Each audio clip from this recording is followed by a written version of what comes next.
Perjalanan seorang menteri yang di dalam kesehariannya menggunakan mobil mewah seharga 6 miliar rupiah lebih harus terhenti dengan terbukanya skandal penggelapan dana sebesar 8 triliun.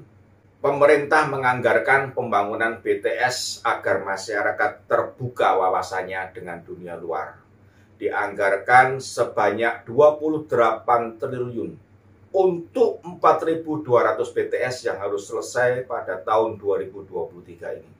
Untuk tahap pertama dikucurkanlah dana sebesar 10,1 triliun dengan target 1.200 BTS harus selesai pada akhir tahun 2021. Tetapi sampai dengan akhir tahun 2022 ternyata BTS itu bukannya selesai 1.200 tetapi baru saja dibangun sebanyak 985 dan itu pun bisa dikatakan tidak bisa digunakan. Sobat-sobatku semuanya, lepas dari politisasi dan kriminalisasi seorang capres, sebetulnya Jaksa Agung sudah mengincar dari sejak tahun lalu di mana target BTS tidak bisa selesai dan timbul kecurigaan-kecurigaan karena barang-barang yang disajikan dilaporkan ternyata tidak memenuhi syarat dan tidak memenuhi standar. Nah, pada saat ditangkap mulailah isu politisasi dimunculkan. Hal ini sudah diduga oleh KPK beberapa waktu yang lalu sehingga di dalam mengusut kasus yang dicurigai Anies Baswedan terlibat, baik itu kasus Formula E maupun yang lainnya, KPK sempat mengungkapkan jika Anies ditersangkakan, maka masyarakat akan menuduh politisasi atau sengaja membuat supaya Anies dijegal tidak bisa mengikuti kontestasi pemilihan presiden tahun 2024. Di sini kita baru bisa melihat bahwa ternyata hanya seorang sekjen pun isu itu diangkat besar-besaran, isu itu dikembangkan sedemikian rupa, sehingga seolah-olah masyarakat pendukung dari capres ini mengatakan bahwa Indonesia sudah rusak dan sang capres pun menambahi pula bahwa perlunya ditegakkan keadilan. Kejaksaan Agung belum selesai memeriksa dan Kejaksaan Agung baru menganalisa dan baru melontarkan bahwa jika memang terdapat aliran dana ke parpol, maka dia akan mendapatkan tindakan yang tegas. Sebelum jaksa mengeluarkan statement tersebut, Surya Paloh sudah mengatakannya terlebih dahulu, silahkan periksa Partai Nasdem apakah ada aliran dana yang menuju ke Partai Nasdem. Komentar dari Surya Paloh tersebut dibalas oleh istri dari Johnny G. Plate yang membuat pernyataan bahwa ada aliran dana menuju ke Partai Nasdem sebesar 2 triliun rupiah. Sungguh sebuah angka yang fantastis. Surya Paloh pun seperti kebakaran jenggot dan Surya Paloh dinanti janjinya oleh rakyat bahwa jika ada kader yang terlibat di dalam korupsi, maka Partai Nasdem akan dibubarkan. Jika memang apa yang dikatakan oleh istri Johnny Plate itu terbukti, Kejaksaan Agung bisa menuntut pembubaran partai politik peserta pemilu dari Partai Nasdem. Ini tentu ditunggu oleh masyarakat semuanya, tetapi hal ini tidak dikehendaki oleh seorang calon presiden dari Partai Nasdem yang pencapresannya sangat tergantung dari Partai Nasdem. Sobat-sobatku semuanya, jika Partai Nasdem dibubarkan atau membubarkan diri, maka bubar pula lah pencapresan dari Anies Rashid Baswedan.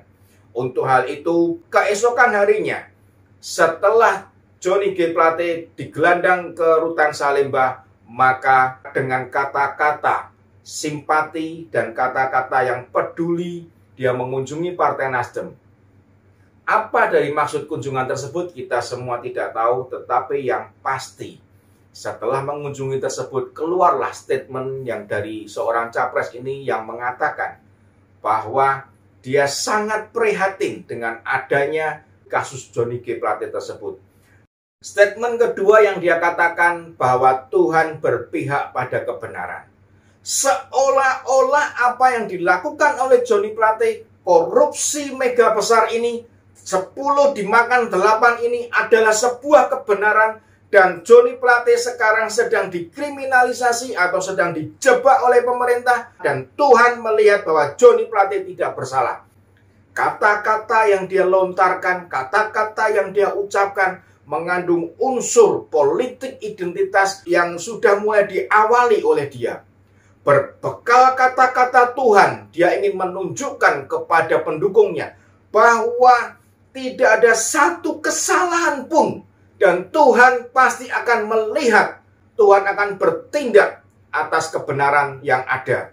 Sobat-sobatku semuanya, giliran selanjutnya nanti mungkin pendukungnya akan mulai mengerahkan massa bersama-sama. Kemudian membuat demo berjilid-jilid dengan membawa agama, ayat-ayat, dan lain sebagainya. Kembali mengulang pada tahun 2017 pada saat pilihan gubernur di mana dia didukung oleh organisasi radikal dan anti toleransi, sehingga dia menjadi seorang gubernur di mana gubernur tersebut dengan menggunakan politik identitas suatu agama yang pada akhirnya membuat rakyat Jakarta sengsara karena hasil yang dia capai selama menjadi gubernur hanyalah kata-kata dan kata-kata.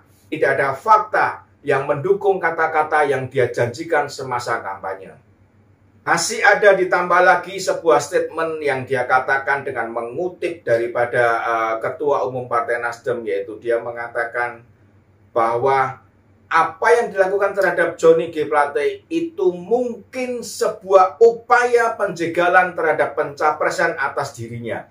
Hal ini menunjukkan bahwa Partai Nasdem dan dia sebagai seorang capres tidak bisa menerima adanya tindakan yang diambil Kejaksaan Agung terhadap Joni G. Plate, dan mereka berdua seolah-olah ketakutan bahwa apa yang mereka impikan selama ini akan hancur dan akan hilang di tengah jalan karena satu orang kader yang ketahuan walaupun selama ini disembunyikan rapi, walaupun selama ini ditutupi dengan rapi, tetapi bau busuk tetap akan keluar serapi apapun Anda membungkus bangkai tersebut. Sobat-sobatku semuanya, tidak berhenti di sini. Pada saat ulang tahun PKS, kembali sang capres mengatakan bahwa dia tidak akan bisa jika diajak lomba lari.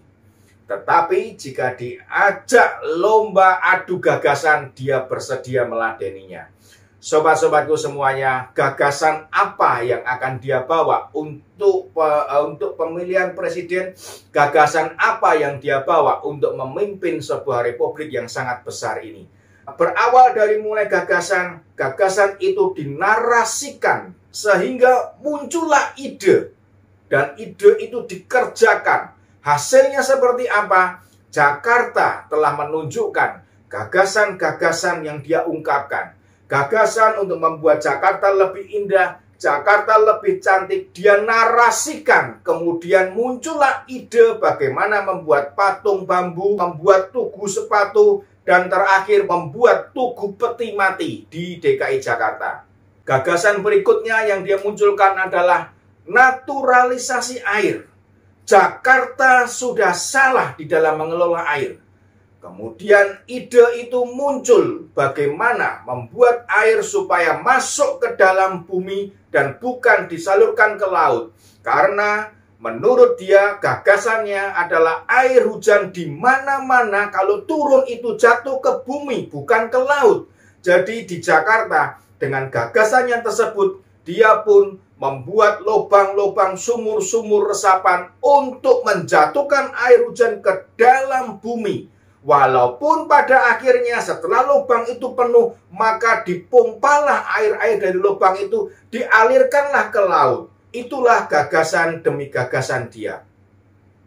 Gagasan berikutnya adalah dia tidak akan melakukan penggusuran yang merugikan rakyat Jakarta. Kemudian muncullah ide bagaimana dia bisa melakukan kerja Jakarta tanpa menggusur.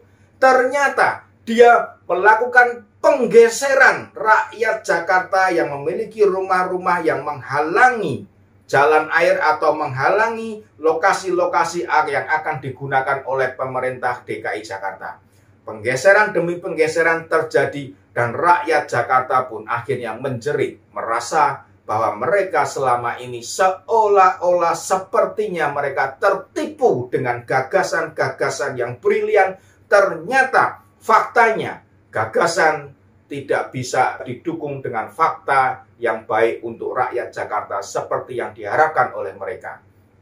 Apakah dengan adanya track record selama di DKI Jakarta, rakyat Indonesia akan menunjukkan simpati dan akan memilih Anies Baswedan di dalam pemilihan presiden pada tahun 2024?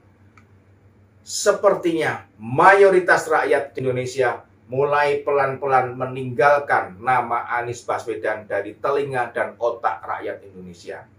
Sobat-sobat itu semuanya, kita semua mengingini bahwa pada tahun 2024 kita memiliki presiden yang jelas dan pasti menolak radikal dan intoleransi, jelas dan pasti bahwa ideologi Pancasila harus diletakkan dan tidak boleh ditolak karena itu adalah sebagai dasar kita berbangsa dan bernegara. Presiden yang bukan hanya gagasan, tetapi kita membutuhkan presiden yang bekerja, kerja, dan kerja. Salam Obidantos.